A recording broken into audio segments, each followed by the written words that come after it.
Alright, ready for something really nerve-wracking? For as long as you're out here in space, it's inevitable that you're going to take a few hits over the course of your career. In reality, the odds of us coming out unscathed of an engagement are exceedingly low. If you want to stay fit and combat effective, you're going to need to learn how to repair damage. Let's begin. To start, select the A&S Small Beginnings. I've had my boys set up some simulated scenarios for us to cover. Just stay cool. You'll start seeing some damage come up. Go ahead, Command. For the purpose of this training exercise, I've just simulated damage in 3 of the Small Beginnings subsystems: Mount 1, the main radar controller, and the Combat Information Center.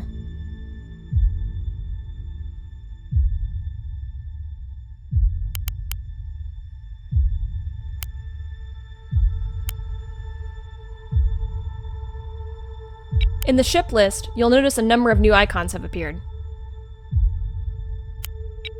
The orange number indicates the number of damaged components with active debuffs, which affects the performance of those damaged components.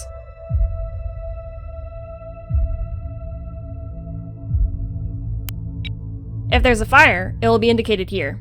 Obviously, a fire in an enclosed space is a serious threat to ship survival. It'll slowly damage the ship over time, and it'll also slow down the working speed of damage control teams. This red number indicates the components have been damaged to the point where they are no longer functional. This also includes components which have been completely destroyed. The red chevrons indicate the ship's command system are not operational, meaning they are no longer receiving any orders. Open the action menu to see what it looks like. The text at the center of the action menu will display "Not Receiving" when a ship can't receive orders. This is because the CIC, or Combat Information Center, has taken critical damage. You may have warships with backup command systems that allow maneuvering orders to be carried out while the CIC is disabled. This allows you to get your ship to safety and effect repairs. However, this ship isn't fitted with that. Going back to the ship's status display, we can see the damaged components and their locations. By clicking on the status display, we can open the damage control board. Do so now.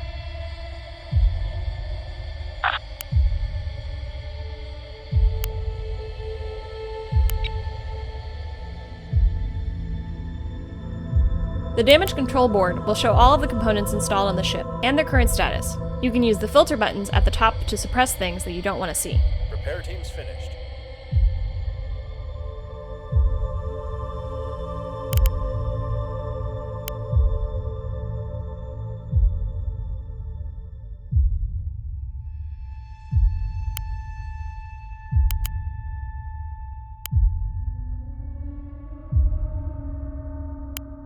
Your damage control officer will automatically prioritize repairs based on how important a component is.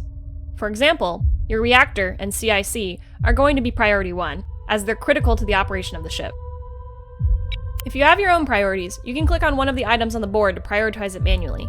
Prioritized items are highlighted in blue. Keep in mind that changing priorities frequently can cause teams to move around a lot, which wastes valuable time that could be used for repairs.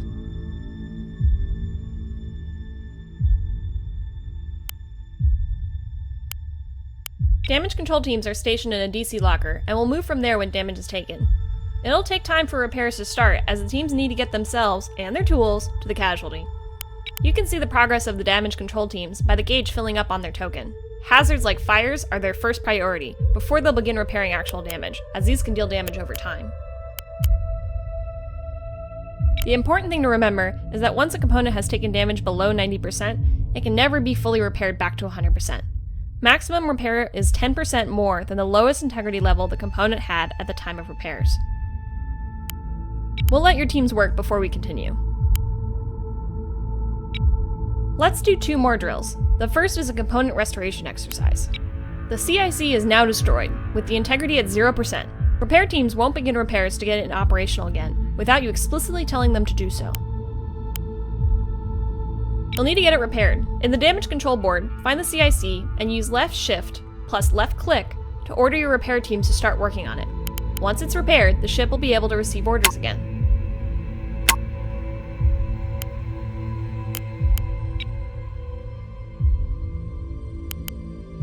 This must be done manually, because restoring a component is a time and equipment-intensive process.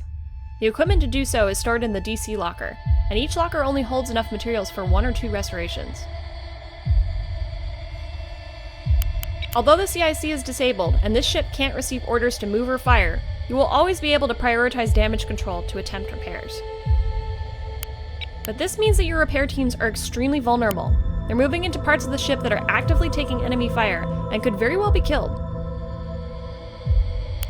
If all the personnel on a team are killed in action, you'll lose the team completely. If you run out of repair teams, you won't be able to repair at all. You can't replenish teams outside of a port, so keep that in mind. We'll wait for your teams to finish their work, then we'll continue.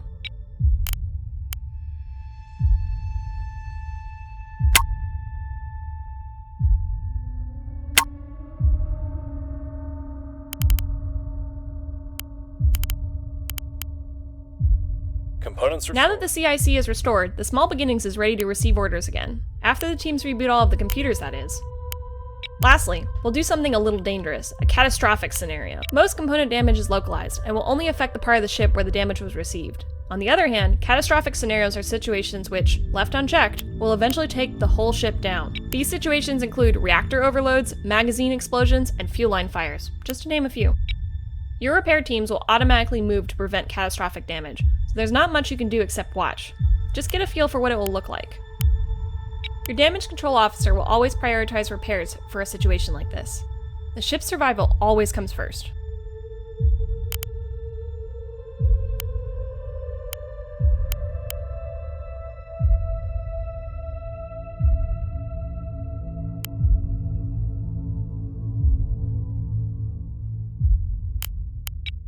Notice the flashing warning icon in the ship's list.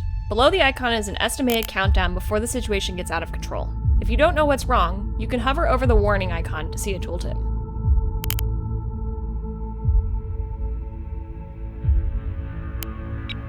Out of all the catastrophic damage you might see, reactor overloads are the most deadly. Your teams know how to work with a damaged reactor, but fires and other hazards can make it a nearly impossible task to complete. Should the reactor go critical, you'll see a reactor bloom with a blast radius of about 1.5 kilometers. Standard doctrine states to move all of the friendly warships out of the danger radius of the ship with an impending reactor overload.